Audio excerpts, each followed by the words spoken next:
afternoon to everyone. Please be seated. It's a real pleasure to be here and to welcome representatives, Mr. President, from 98 communities that are using creativity, teamwork to help make their schools safe, drug-free, and safe havens of learning that they should be, all schools should be. For their work in this area, let me recognize several individuals who are here, and please hold your applause for a moment until I call all the names. Dr. Lee Brown, head of the Office of National Drug Control Policy, Deputy Secretary Madeline Kunin,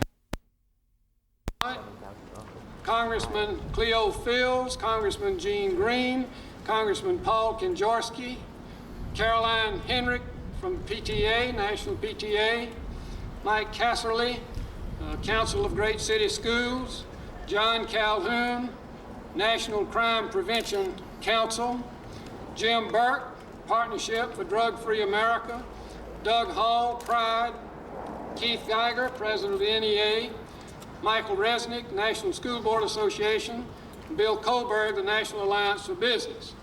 In addition, joining us on the stage are representatives of the winning schools, representing all of you here. The student, Jamie Shembron of Largo High School, Largo, Florida. The teacher, Marilyn Green of the Walbridge Community Education Center, St. Louis, Missouri. And the school's security officer, John Torres of Sanford Fritch Elementary School in Fritch, Texas. Let's give these people a hand, and it's great to have you all with us.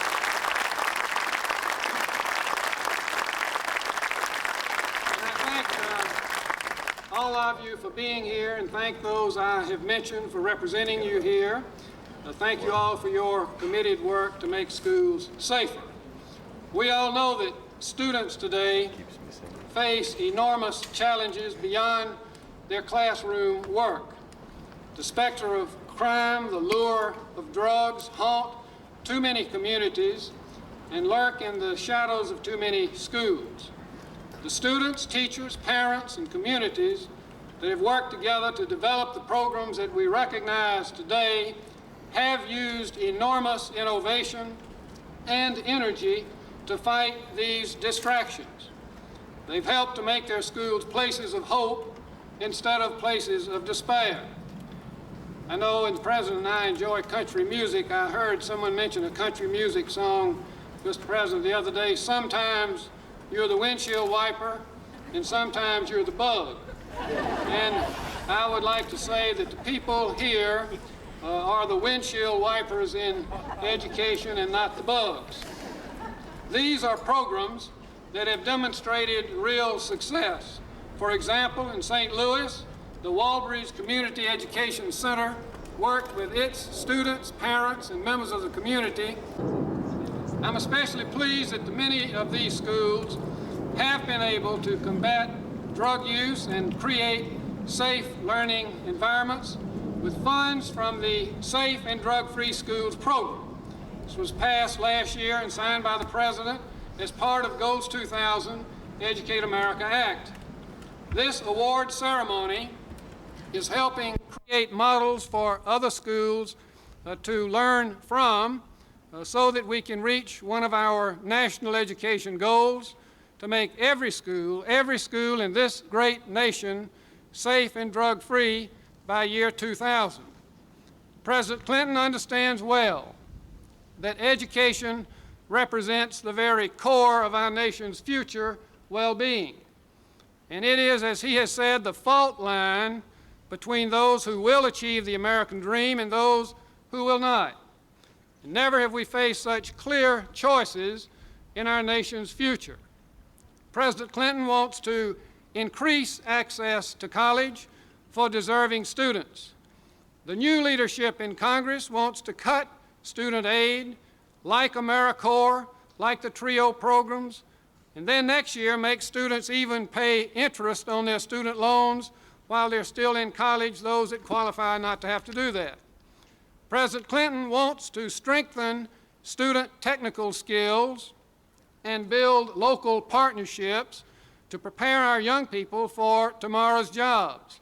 And they want to cut initiatives to improve job skills for our youth. President Clinton wants to help local communities improve student achievement, discipline, and teaching through Goals 2000, the Educate America Act, and they want to cut this critical effort. President Clinton wants to maintain critical, safe, and drug-free programs like yours, and they want to cut it in half next year and then probably eliminate it altogether the next. What we need is more of what is right for America's future, the kind of work that you all are doing in your schools. And to share more of what is right, I would like to introduce and welcome Jamie Chambron from Largo, Florida, who will tell us a little more about the creative ways in which her school is working to be safe and drug-free, and then she will make an introduction. Thank you.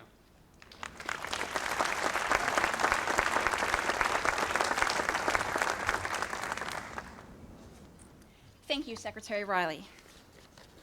Good afternoon. My name is Jamie Chambron, and tomorrow I will be graduating from Largo High School in Largo, Florida, just outside of Tampa. Today, I speak to all of you as a teenager who has seen friends take drugs, as a young adult who has helped resolve fights between classmates, as a kid who feels peer pressure every day, as a child whose father was treated for substance abuse years ago, and as a student who has tried to make a difference in her classmates' lives. I know what it's like to see the halls of school vandalized and worry about what crime could happen next. I know what it's like to go out on weekends concerned about my friends drinking and taking risks. And I know what it's like when a school makes a difference. I know what Largo High looks like when it's working toward a safe and drug-free atmosphere. Whether it's the peer mediation program that teaches students to solve their problems without violence, or a team that counsels troubled kids, or a group of students working with the local police department to try and keep teens drug-free, Largo High has made a real difference in combating drugs and violence over the last few years. I have to say that these programs affect the individual more profoundly than any statistic can measure. You don't hear about the student who would not have made it to tomorrow's graduation without the help of the Student Assistance Program. You don't hear about the student who stopped fighting because he finally resolved his conflicts with his peers. You don't hear about the student who stopped taking drugs after getting help from our Safe Schools unit, but I do. I hear it. While I don't want to leave you with the impression that Largo High has no problems, I can tell you that I have seen the difference our programs have made on the lives of individuals you don't read about in the papers. Our programs make a difference for my classmates and myself every single day. I cannot imagine learning in school without them. Not only is Largo High School a safer and better place to learn, but the surrounding neighborhoods benefit from Largo's safer environment. At this time, I would like to thank President Clinton for his leadership and commitment on combating crime and drugs in schools. I am just one student from one high school, but I know I speak for every representative of every school being recognized here today. We feel safer in our classrooms and in our hallways than we did a few years ago. Mr. President, please continue to keep fighting for safe and drug-free schools all across America. On behalf of everyone in attendance here today, I would like to present you, Mr. President, with a Safe and Drug-Free Schools t-shirt. This is our way of saying thank you for standing shoulder to shoulder with students and parents who are fighting to achieve a safe and drug-free nation. And now, it is my great honor to introduce to you the President of the United States.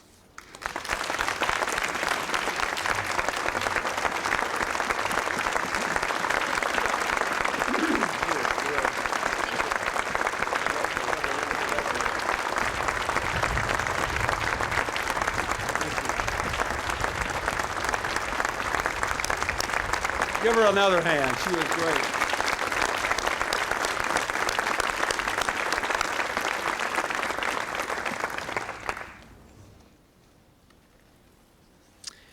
Jamie, I think I can speak for every adult in this audience today and say that there's not a person here who wouldn't be proud to be your parent when you graduate from high school tomorrow. Thank you, and God bless you for everything you've done.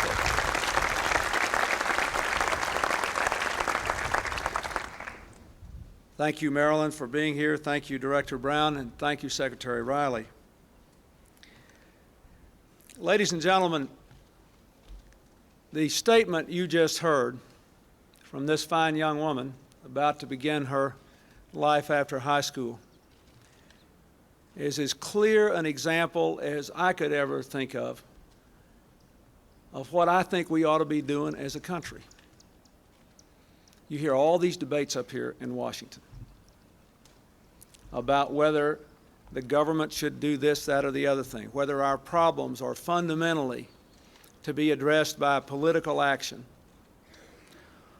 or whether all of our problems are just cultural, and if people would simply take responsibility for themselves and do the right thing, we wouldn't have any problems. And therefore, we should just ignore any spending call. Nothing's really worth investing in. Let's just make everybody do the right thing. The truth is, in the real world, we need to do both things. Parents have to set better examples. They have to teach their children. We need to tell young people at the earliest possible age there comes a time in life when you cannot blame other people for your own problems, and whatever your difficulties are, you have to behave, and you have to take control of your own lives. But it's also true that in the meanwhile, somebody has to pay to protect these children if they need protection to be safe in school. And somebody has to make provision to bring people into the schools who can do the kinds of things that Jamie talked about, who can be the role models, who can talk about how to diffuse conflict, who can talk about how to avoid violence, who can talk about the imperative of staying off of drugs, which is still, I would remind you, at the root of more than half of the problems that we're dealing with in this country today. So this is, one more time, a phony, overly politicized debate here. It's not either or, it is both. And we have responsibilities here, those of us who work here, to make sure that every single child in America has a chance to get out of school safe and educated and be the kind of person that was reflected in what Jamie said here today. We have a partnership obligation to do that for America. That is at the heart of a lot of the arguments we're having here in Washington. Last night, I received Congress's rescission bill. The rescission bill cuts spending from this year's budget. I believe we ought to do that and make another down payment on balancing our budget. I've done everything I could to cut this deficit. In 1993, unfortunately, with only Democrats voting for it, we voted for a deficit reduction program and passed it, and I signed it, which reduced the deficit over the 7-year period, now popularly discussed, by $1 trillion. I believe in cutting the deficit. We froze discretionary spending completely, which means every time we gave more money to education, we had to cut something else, and we did it gladly. We cut waste and duplication and bureaucracy and committed to reduce the size of the federal government by 270,000 people. But we increased investment in Head Start. We made college loans more available, more affordable. We supported schools with the Goals 2000 programs, which were not mandates from the federal government, but were programs like the Safe and Drug-Free School program, where we give money to local school districts and they decide how you can make the schools safest, how you can make the schools the most drug-free. Just the approach the leadership of this new Congress says they favor. Let people at the local level make more of their decisions. But we thought we ought to be partners because not every local school district had the money to guarantee safety and the best possible efforts to make children safe, to make them learn how to avoid violence, and to stay drug-free. Now, after all this, I can tell you that the budget today would be in balance today, but for the interest we'll have to pay this year on the debt that was run up in the 12 years before I became president. That is the problem. We took leave of our collective financial senses about a dozen years ago and began to put this country in the ditch. And we've got to take it out. But we cannot do it overnight. And we must recognize that the only deficit in this country is not the budget deficit. There's a deficit in this country in the number of drug-free children. There's a deficit in this country in the number of safe schools. There's an education deficit in this country, and we dare not ignore those problems. We can do both. That's the right way to approach this problem. I worked in good faith with members of the Congress to craft a rescission bill that would cut spending by a set amount and do it in the right way. I actually agreed with the spending cuts passed by the United States Senate with a bipartisan majority, an overwhelming bipartisan majority, because it protected programs like the drug-free school program, the National Service Program, the education programs that we're working so hard on. Unfortunately, what happened is after the Senate passed the bill, they went into a closed-door conference with members of the House who'd passed a bill that did cut all these things. And instead of cutting more spending, they took out a lot of education investment. They took out half the drug-free school money and substituted courthouses, highways, and city streets in selected states and congressional districts. In other words, they decided to cut school safety to increase pork.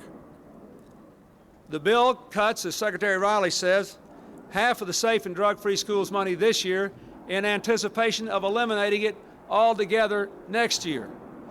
Now, I'm sure that all the people that voted to do it would tell you, we favor these efforts, we just think people ought to do the right thing. Well, I think people ought to do the right thing too, but if Jamie knows what she's talking about, and the chances are she knows a lot more about this than most people who live in Washington, D.C., and work for the federal government and the Congress or the executive branch, in order to do that, we need a partnership. We need public action and personal responsibility. I cannot, in good conscience, sign a bill that cuts education to save pet congressional projects. That is old politics. It is wrong. It wasn't a good policy when we were increasing spending on everything. It is a terrible policy if you're going to cut education to put pork back in. If we're going to cut spending to balance the budget, we must be even more careful about how we spend the money we do have, and we have to put education and our children and their future first.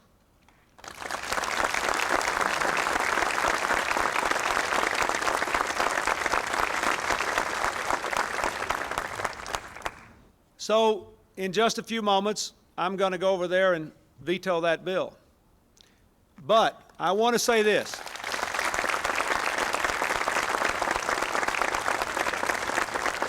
I lived and worked here for 2 years with a crowd that had the just say no philosophy, and unfortunately it wasn't about drugs. Just say no, and then go out and tell the American people nothing is happening even when it is. And a lot of people in our party think, well, that policy benefited them so much at the polls last November, why don't we do it? Why don't we just say no now? That seems to be what's popular. It may be popular in the short run, but it is wrong for America. I do not want to just say no. I have not said no to this. I agreed to the spending cuts passed by the Senate by Republicans and Democrats. And so what I'm going to do when I veto this is to say yes, I'm going to send this bill right back. And this bill says, take out the pork, put back the education, send it on over. Let's cut spending and protect education and protect safe and drug-free schools.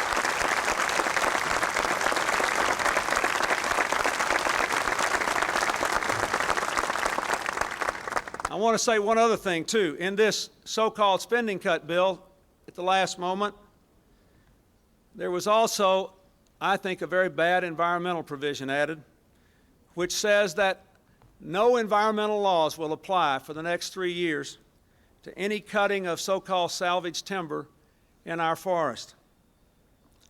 And we'll just have the taxpayers pay for whatever damage occurs to the environment. Now, ladies and gentlemen, we're here on education, but the most pro-environment people in America are the children of America. And they know they've got the biggest dog in that hunt, as we say back home, because they're going to be around here longer, and their children will be around here longer. Nobody's worked any harder than I have to start logging again in our country's forests in an appropriate way. Suspending all the environmental laws of the country for 3 years is not the appropriate way. So what I want to do is to say to the Congress, look, just put the education back in, take the pork out. I'm for actually slightly more spending cuts than they are. That's their wind blowing, not mine. The nice thing is, now you'll all look at the chart. As you can see, I'm actually for slightly bigger spending cuts than they are. I just don't think we ought to use this spending bill to do something bad to the environment, and I certainly don't think we ought to use it to cut out half the safe and drug-free schools money to build courthouses and city streets and pet highway projects. That is not good judgment. We need a partnership here. This is the right thing we should be doing. Let me just say one other thing about this cutting spending. I have now seen 2 separate news reports in which the majority in Congress, according to some of their members, say that they have decided not to pass the line item veto after all, after campaigning on it for a dozen years now. This line item veto is a tool that would permit the President to signal out special pork projects, veto them, send them back to Congress, and Congress would be able to override the veto, but they would have to vote on these projects separately instead of burying them in big bills that a president cannot in good conscience veto.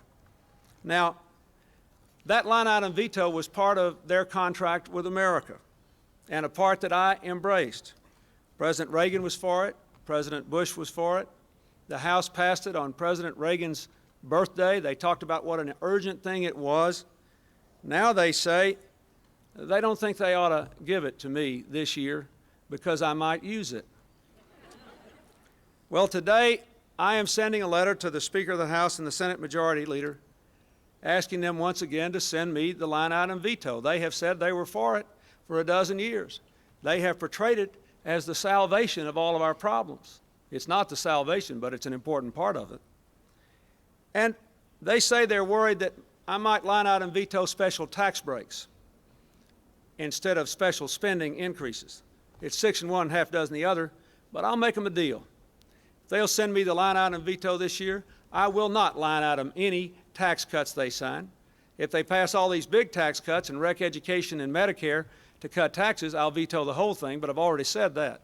But I will not. If they'll send it to me this year, I won't use it on any tax legislation. I will only use it on spending. So I ask them again, send me the bill. Send me the bill.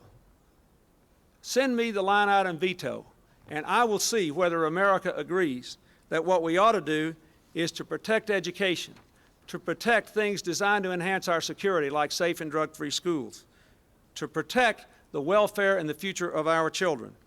And I will show you once again that there is nobody who wants to reduce the deficit and to balance the budget more than I do. I just want our incomes to go up and our future to be stronger and our kids to be healthier and better educated when we do it. Send it back here. Let me sign it, and let's get to work and prove we're serious.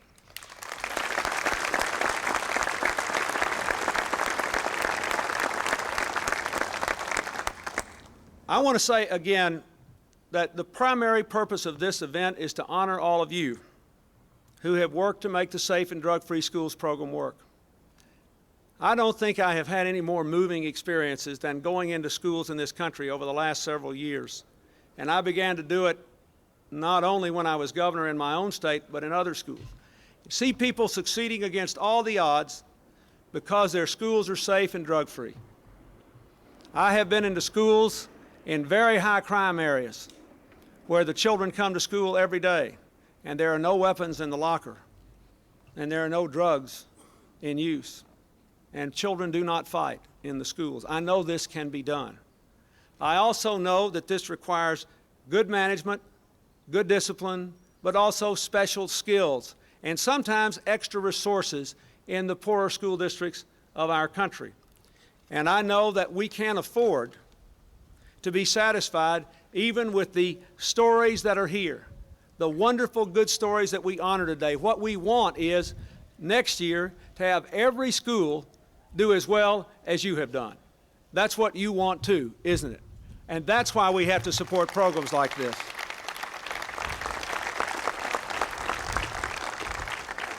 As I said, we let the school districts decide how to spend the money, whether it's on metal detectors and increased security, or drug education and gang prevention and violence prevention techniques. Our children do need a constant drumbeat to remind them that drugs are wrong, illegal, not safe, will put you in jail, and can cost you your life. I know that. I have had this scourge in my own family, and I know that no amount of help from anybody else will ever replace people taking responsibility for themselves and saying, I will not be destroyed by my own behavior. But I also know that very few people make that decision once they're in trouble without a little help and support and discipline from people who understand how to deal with this problem. And I think you know that as well. I do not believe that our children are inherently violent, although violence is going up dramatically among young people even as the crime rate drops. And I do believe that there are some cultural reasons for it. I think we do get deadened to violence if we're overexposed to it as children, collectively, in show after show on television and movie after movie. I believe all that, but that's not an excuse to leave assault weapons on the street, or keep police officers out of the school, or not do what we can and we must to change that. So it's not either or, it is both. I am very pleased with the work that Secretary Riley, that Director Brown, that Attorney General Reno have done. We're working hard now to try to find a way to comply with the Supreme Court's decision saying that the present law making it illegal for anyone to have a gun within 1,000 feet of a school is not constitutional, and to try to find a way to make it constitutional so that all of our states will have this protection and not just some. I also am proud of the fact that we fought last year for a law requiring states to expel students for a year if they bring guns to school. No excuses, zero tolerance. That's something the government ought to stand for. If we're not for zero tolerance for guns in the schools, what are we for? There should be zero tolerance for guns and for drugs in our schools.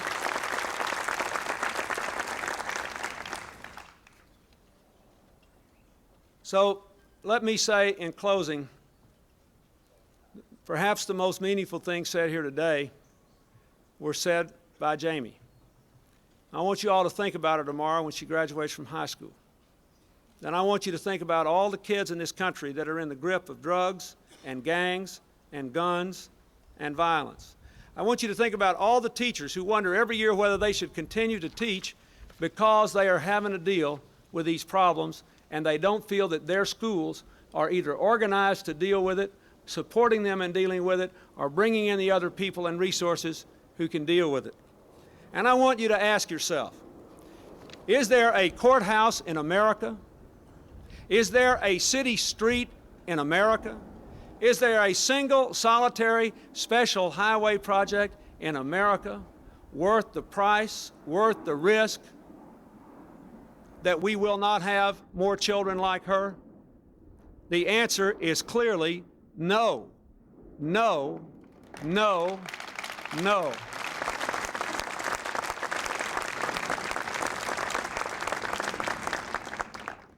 Now I'd like to ask Jamie Chambron to come up and receive her award, Marilyn Green, a wonderful teacher, to come up and receive her award, and John Torres, a DARE officer who represents people who are literally beloved by school children all over America who changed their lives because of their role models, to come up here and receive his award. Let me again say to all of you, I am profoundly grateful to you. I am asking for an end to the word wars and the artificial divisions here. You are being honored because you are making a difference in people's lives. That's what we got hired to do, And if we could get every American on the solution side of the problems, we'd be a lot better off. I hope this veto plus this substitute will be a good start in bringing all of us back to the solution side of the problems, beginning with education and safe and drug-free schools. Thank you, and God bless you all.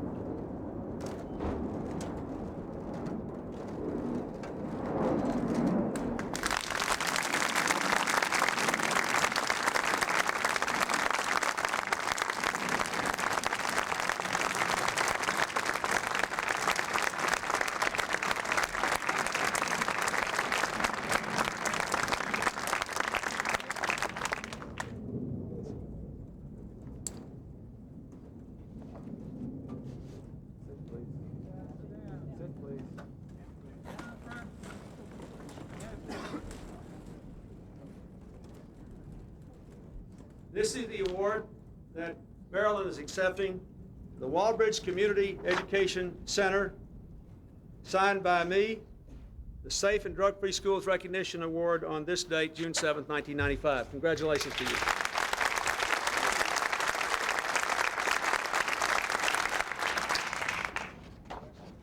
This is the award that Jamie's High School, Largo High School is receiving. Congratulations, Jamie.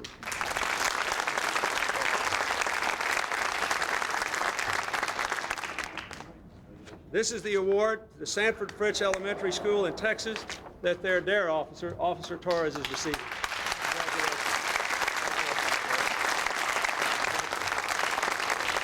Thank you for being here. Thank you, students, for being here. We're adjourned. Thank you very much. Thank you for being here.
You know Roy Shelley?